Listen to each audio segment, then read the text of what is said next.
శనీశ్వరుడు మహానుభావుడు, ఆయన గొప్ప అనుభవాల్ని కూడా ఇస్తాడు.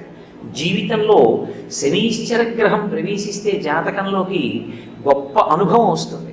ఆ అనుభవం వచ్చిన కారణం చేత ఆ పైన ఇక తప్పు చెయ్యకుండా జాగ్రత్త పడతాడు. అటువంటి శనీశ్వర గ్రహం మెల్లమెల్లగా నడుస్తుంది కాబట్టి మందుడు అంటారు.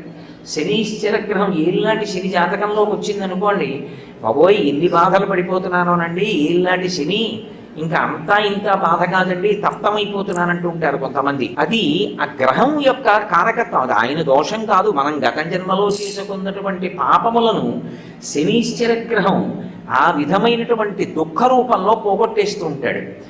శనీశ్వర గ్రహం ఎలా మెల్లమెల్లగా నడుస్తుందో అమ్మవారి యొక్క నడక అంటే పాదములను ఆశ్రయించి కదు ఉంటుంది, పాదములు కదిలితే నడక. అమ్మవారి నడక శనీశ్వర గ్రహంలా ఉంటుంది. శనీశ్వరు